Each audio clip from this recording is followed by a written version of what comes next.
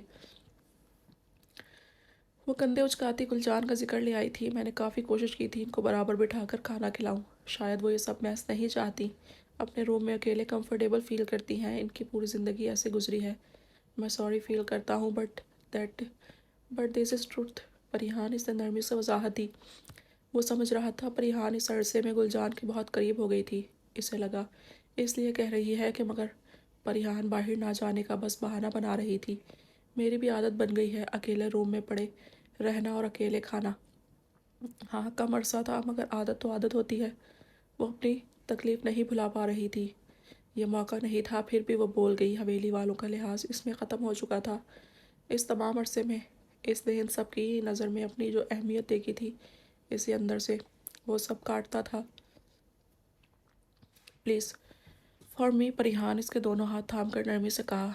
وہ اسے اکیلا چھوڑ کر نہیں جا پا رہا تھا، وہ چاہ کر بھی نہیں کر پایا یہ۔ پریحان نے مزید بحث نہیں کی، اس کے لیے ہار مان گئی۔ مرر میں اپنا عکس دیکھ کر ٹشو سے لپسٹک ہلکی کی۔ خانزادہ نے تفصیلی نظر اب اس کے لباس پر پڑی تھی، بیک ڈیپ تھی، بازو بھی ہریا ہو رہے تھے۔ وہ بے چینی سے لب کاٹنے لگا۔ پریحان یہ ڈریس، اس نے جھجک کر بولنا چاہا۔ وہ شال ہے نہ پہن لوں گی، اس نے بیڈ پر پڑی سیاہ شال اٹھا کر خود پر اوڑھ لی۔ وہ اس کا ہاتھ تھام کر باہر لے گیا۔ اس کا بخشا مان اور اہمیت پریحان کو آدھا غم بھلا گیا تھا۔ کھانے کی ٹیبل پر اس نے واضح فرق محسوس کیا تھا، سب کے پرتاؤ میں، ان کے لہجے میں۔ اسے ان سب کے دوغلے پن پر غصہ آ رہا تھا، وہ یہ سب برداشت نہیں کر پا رہی تھی۔ خانزادہ پاس تھا، پھر بھی اس کا جی چاہا سب سے کہہ دے، پہلے کی طرح اسے کمتر سمجھے، اگنور کریں۔ سب کی توجہ اسے زہر لگ رہی تھی۔ یہ کس کی شال اوڑھی ہوئی ہے، اتنی پرانی شال؟ اس سے اچھی شالز تو ہماری ملازماؤں نے پہنی ہوئی ہیں پریحان، ثنا بیگم نے محبت جتاتے لہجے میں اس کی شال کو نشانہ بنایا تھا۔ خانزادہ نے چونک کر پریحان کی طرف دیکھا۔ مورے پلیز، موسیٰ نے ماں کو دبے الفاظ میں ٹوکا۔ مورے گل نے اپنی شال دی تھی، ان کے پاس ملازماؤں سے بدتر چیزیں ہی ہوتی ہیں، مجھے اس سے فرق نہیں پڑا پرانی ہے یا نیو۔ موسم بدل چکا تھا، سردی لگتی تھی، بیمار پڑ گئی تھی میں، انہوں نے فکر کی دے دی۔ وہ پرانی پریحان نہیں تھی، چپ نہیں ہوئی، لحاظ بھی نہیں رکھا۔ خانزادہ اس کے جواب پر حیران ہوا، وہ اتنی پولائٹ اور سافٹ اسپوکن تھی، کیسے طنزیہ لہجہ لیے بیٹھی تھی۔ وہ جانتا نہیں تھا اس کے پیچھے اس کے اپنوں نے کیسے اس کے اندر تنہائی کا زہر بھرا تھا۔ اس کی بات پر وہ بے ساختہ اپنی ماں کو دیکھ کر رہ گیا۔ تو کیا پریحان کا خیال نہیں رکھا گیا تھا؟ اگر گلجان کو اپنی ہر بات بتائیں گی تو یہی ہوگا، ہم سے کہنا تھا گرم شال منگوا دیتے۔ خانی بیگم نے بیٹے کی نظر پر ضبط بھرے لہجے میں کہا۔ آپ نے بات کرنے کا موقع ہی نہیں دیا، پہلے میں حواس میں نہیں تھی، جب ہوش آیا سب کے ساتھ گھلنا ملنا چاہا تو عدت کے نام پر اس کمرے میں بند کر دیا۔ میرے پاس صرف گلجان آتی تھی، ان سے بھی نہیں کہا۔ وہ خود میری ضرورتیں محسوس کرتی رہیں اور جتنا ہو سکتا خیال رکھتی رہیں۔ پریحان بے مروتی سے ان کو جواب دیتی جتا رہی تھی، یاد دلا رہی تھی ان کا سلوک اور وہ سب جو خانزادہ کے آنے پر شاید وہ سب بھلا بیٹھے تھے، مگر اس نے جھیلا تھا، بھول نہیں پائی۔ پریحان ریلیکس، مورے ہم بعد میں بات کریں گے۔ خانزادہ نے پریحان کا ہاتھ تھام کر دباتے ہوئے چپ رہنے کا اشارہ کیا اور سنجیدگی سے ماں کو دیکھا۔ خانی بیگم خاموش ہو گئی، سب ہی حیران تھے۔ پریحان کا نیا روپ سامنے آیا تھا، خانزادہ کے لیے سب نے خاموشی اختیار کر لی۔ وہ ابھی لوٹا تھا، اس کا دل برا نہیں کرنا چاہتے تھے۔ پریحان باقی کا تمام وقت لب بیچے بیٹھی رہی، خانزادہ کے کہنے پر بھی اس نے مزید کچھ کھایا پیا نہیں تھا۔ پھر اٹھ کر کمرے میں چلی گئی۔ وہ الجھا پریشان سا بیٹھا رہا، اس کے پیچھے کچھ ایسا ہوا تھا کہ پریحان جیسی نرم مزاج لڑکی بدل گئی تھی۔ اسے لگا سب صحیح ہے، کچھ صحیح نہیں رہا تھا۔ اس کی نظر سامنے کچن کی طرف جاتی گلجان بیگم پر پڑی تو بے ساختہ انہیں پکارا، سب کے درمیان سے اٹھ کر ان کے پاس پہنچا۔ مورے آپ کا بہت شکریہ، بہت دل سے تھینک فل ہوں آپ کا، آپ نے پریحان کا خیال رکھا، وہ مجھے بہت عزیز ہے۔ آپ بہت اچھی ہیں مورے، وہ انہیں ان کے گلے لگاتا مسکرا کر بول رہا تھا۔ گلجان بیگم کو لگا جیسے سب کے درمیان سرخ رو ہوئی ہیں، جیسے وہ عزت دیتا تھا، جیسے اہمیت دیتا تھا، نایاب تھا سب سے۔ خانی بیگم ساکت سی انہیں دیکھ رہی تھی، وہ ان کا ہی بیٹا تھا، مگر ہر بار کی طرح ماں ہونے کا حق گلجان نے ادا کیا۔